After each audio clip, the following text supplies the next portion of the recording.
¿Qué pasa, crew? ¿Qué tal? ¿Cómo estás? Antes de nada, simplemente decirte que este es el quinto vídeo de una serie de varios vídeos hablando sobre cómo funciona JavaScript, sobre todo cuando lo abrimos en un navegador. En el vídeo de hoy vamos a ver qué es el event loop y cómo funciona a nivel teórico. Si no te quieres perder el vídeo práctico que vendrá después, dale like y suscríbete a este vídeo, sobre todo para no perdértelo. Vamos a comenzar y vamos a empezar a ver qué es exactamente el event loop. A nivel técnico, cuando hemos hablado de JavaScript en los vídeos anteriores, todo lo que hemos visto es cómo funciona JavaScript, que por cierto, si no te los quieres perder, los vas a tener aquí arriba y abajo en la descripción. Pero no te preocupes porque no son necesarios para este vídeo, aunque te van a ayudar muchísimo. A nivel técnico, digamos que todo lo que hemos estado viendo, es decir, el contexto de ejecución, el entorno léxico, la call stack, todo eso pertenece a lo que denominamos engine de JavaScript. En cambio, cuando hablemos JavaScript en un navegador, se añade todo un mecanismo nuevo llamado Event Loop. Por ejemplo, si abrieses un archivo de JavaScript con Node.js, se añadiría el Event Loop de Node.js. Así que vamos a explicar qué es el Event Loop y cómo funciona. Antes de nada, recuerda que el Event Loop es un mecanismo extra que añade un navegador cuando ejecuta JavaScript. De esta manera evitamos bloquear la ejecución de JavaScript constantemente. Y algo muy importante son las partes que lo componen. Primero vamos a hablar de las Web APIs, después vamos a hablar de la call stack, también vamos a hablar de la cola de tareas o task queue. También hablaremos sobre el render pipeline, función esencial, y por último hablaremos del propio event loop. A nivel técnico y para que lo entendamos lo mejor posible, en este vídeo, primero nosotros escribiremos en un archivo de JavaScript, pero el resto de animaciones van a ir para las otras partes del propio event loop. Primero vamos a tener un archivo de JavaScript con console logs y set timeouts y después explicaremos el cómo funciona con la call stack, las web APIs, también tendremos la cola de tareas, por supuesto el render pipeline y también tendremos el propio event loop. Además, voy a añadir un pequeño extra y es el cómo se ven los console log, en este caso dentro del ejemplo de JavaScript, directamente en el inspector de elementos, como aparecerían en un navegador, que será lo que veamos en el próximo vídeo práctico. Así que empezamos por la primera parte, y es ¿por qué se llama loop? ¿Cuál es la razón del cual se llama loop? Técnicamente hablando, todo comenzará en la call stack y los datos van a ir en este caso girando y van a ir pasando por cada una de las diferentes partes hasta que todo vuelva a la call stack. Por lo tanto, si queremos aprender bien el event loop, tenemos que empezar por el principio. En este caso el principio va a ser la propia call stack. Recuerda que de la call stack ya he hablado en el canal, en el vídeo que tienes aquí arriba y también abajo en la descripción, pero te voy a hacer un pequeño resumen para que después de este vídeo, si quieres, vaya a verte el resto. Fíjate, la call stack dentro de nuestro esquema, digamos que va a ser esta pequeña parte, ¿ok? Así que ya la tenemos ubicada. ¿Qué es la call stack? Recuerda que la call stack es un mecanismo que guarda el cómo y cuándo y el orden en el cual se ejecutan funciones de JavaScript. Es decir, por ejemplo, a nivel técnico, imagínate que tengo mi archivo de JavaScript y mi call stack al lado, digamos que a nivel técnico, cuando me centro solo en los console log, primero ejecutamos un console log, eso se guardaría en principio dentro de la call stack, generaría lo que llamamos una tarea, ahora hablaremos de esto, y después por otro lado, el segundo console log, digamos que haría una segunda tarea, que en este caso pues la tarea número 3. A nivel teórico, cuando se ejecutan, primero se ejecutaría la tarea número 1 y después se ejecutaría la tarea número 3. Y a lo mejor te estás preguntando, Edu, esto no está mal, pero ¿qué es lo que ocurre con el set timeout y con las promise? ¿Por qué en tu ejemplo no lo has contabilizado? Bien, a nivel técnico digamos que tanto el set timeout como los promise, es decir, esta pequeña parte del código, no es parte del código de JavaScript. Digamos que es parte de lo que denominamos web APIs o Web APIs. A nivel técnico, ¿qué son las Web APIs y dónde se encuentran? Dentro del esquema, digamos que las Web APIs se encuentran justo aquí. Y algo importante que debemos de comprender es qué son y para qué sirven. Por ejemplo, ¿qué es una Web API? Una Web API en principio es una acción que ejecuta, en este caso el navegador, y más adelante se añaden a la call stack. Es decir, no son parte del lenguaje de JavaScript, sino que son parte más de este pequeño mecanismo. Por ejemplo, si lo abro en un navegador, pues son partes de las web APIs del navegador. Por ejemplo, cuando escribes un setTimeout, un fetch, unas promesas o un intersection observer, digamos que a nivel técnico estamos escribiendo una web API. Así que Este concepto es súper importante y es que cuando escribes JavaScript, no todo es JavaScript, simplificando un poco el problema, pero para que lo tengas más claro, imagínate por ejemplo los console log. Digamos que los console.log son parte del JavaScript, del lenguaje. En cambio, cuando hablamos de un setTimeout o de un promise, digamos que son parte de las web APIs, es decir, no pertenecen al lenguaje de JavaScript como tal. Sabiendo bien esta diferencia, ya estamos más o menos preparados para comprender ciertos detalles. Solo me queda un último detalle antes de seguir, y es que cada vez que se ejecuta una línea de código, digamos que se genera una tarea, es decir, el navegador tiene una tarea por hacer, una línea, entre comillas, por ejecutar. Por ejemplo, nos daremos cuenta que los console log generarán una tarea, y vamos a decir de tipo JavaScript. En cambio, un setTimeout va a generar una tarea de tipo web API. Por otro lado, los promise generan micro tareas de tipo web APIs, mientras que el console log genera una tarea de tipo JavaScript. También este otro promise generará una micro tarea de tipo web API. Y la pregunta que seguramente esté surgiendo ahora es, ¿qué es una tarea? ¿Qué es una micro tarea? ¿Y en qué afecta a todo esto? Bien, lo que vamos a hacer ahora es, vamos a hablar, en este caso, de la cola de tareas o la task queue. A nivel técnico, dentro de todo este esquema, digamos que la cola de tareas va a estar aquí colocada, que le estoy tapando un poquito con el hombro. Y después lo que va a ocurrir es lo siguiente. Primero, ¿qué es una tarea? Una tarea es una acción que tiene que ejecutar, en este caso el navegador, y se ordenan en la cola de tareas. Son acciones tanto de JavaScript como de una web API y digamos que técnicamente al navegador le cuesta, son acciones pesadas para ejecutar. Por ejemplo, ¿qué cosas generan una tarea? Digamos que en términos generales, leer JavaScript genera una tarea. Por otro lado, las web APIs como setTimeout, setInterval, DOM o por ejemplo también tenemos el fetch, todo esto genera siempre una tarea. Al mismo tiempo tenemos las micro tareas y las microtareas se supone que son acciones también de las web APIs que se ordenan en la cola de tareas, pero a diferencia de una tarea normal son tareas más sencillas, más fáciles y tienen mayor prioridad que una tarea de tipo web API. Ahora comprenderás bien esto y lo verás de forma visual. Normalmente se ejecutan entre tareas. Por ejemplo, ¿qué códigos generan microtareas? Digamos que, por ejemplo, los callbacks de promesas generan microtareas. También un async y un await o el process nextTick de Node.js. Por supuesto, también tenemos el mutation observer y el intersection observer.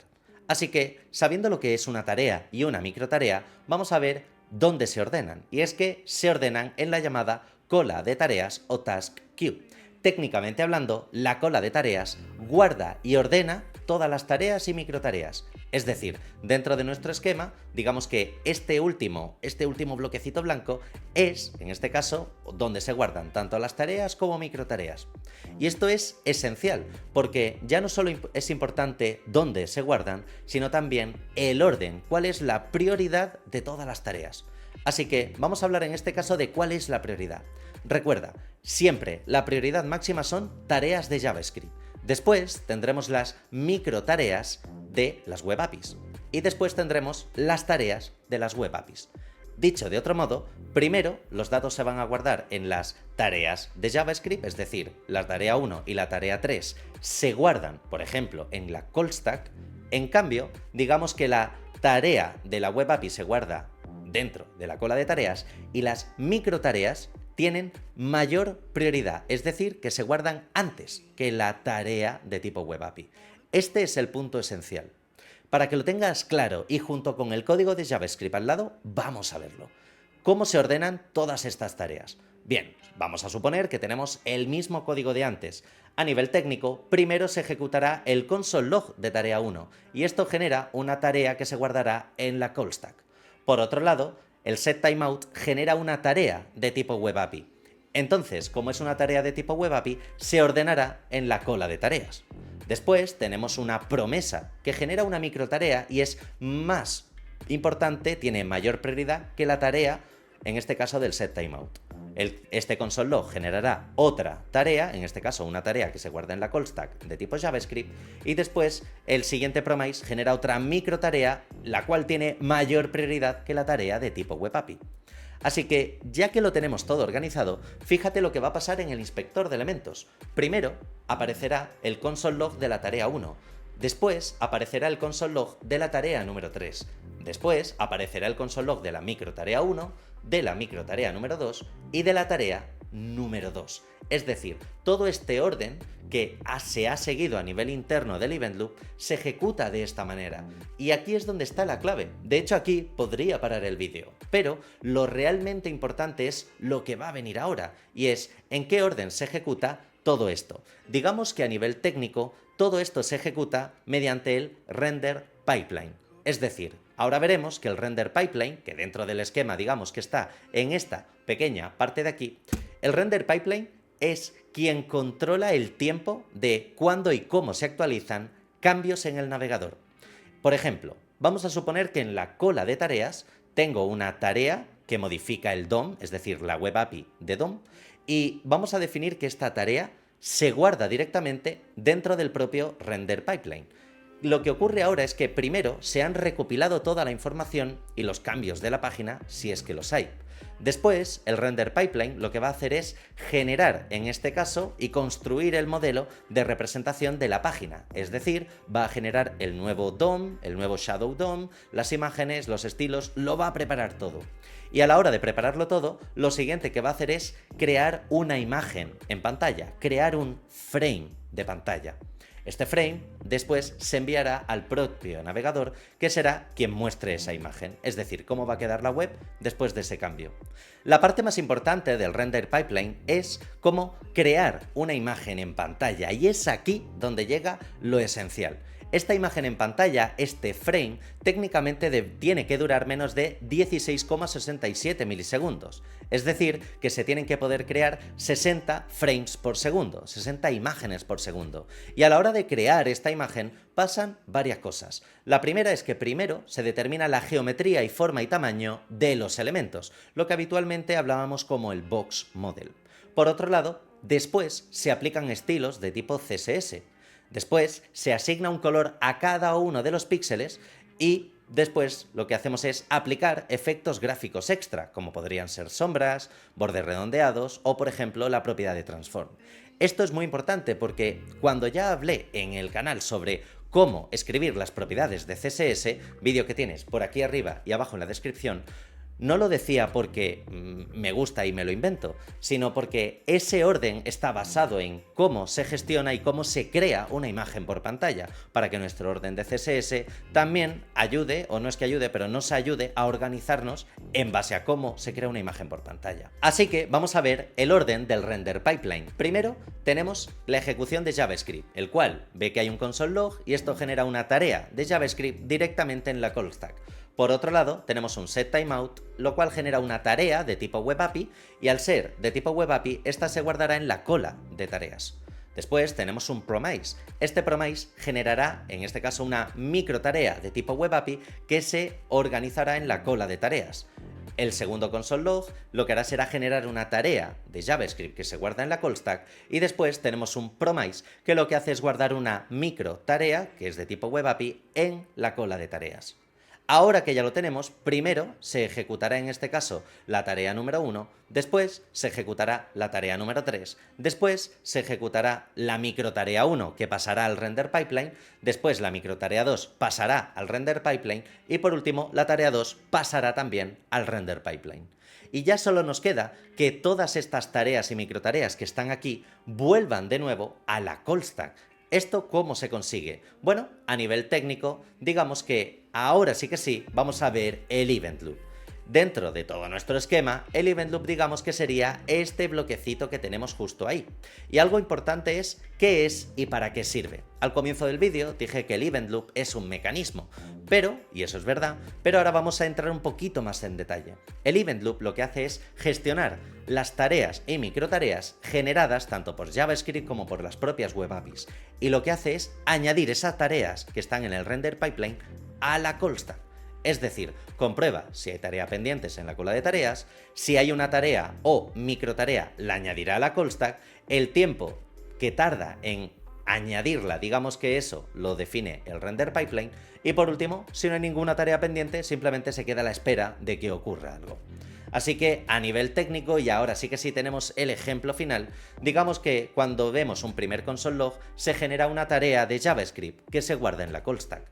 Después tenemos un setTimeout que genera una tarea de tipo web API que se guarda en principio dentro o se ordena en la cola de tareas. Después tenemos un promise que al ser una web API en principio se ordena también en la cola de tareas.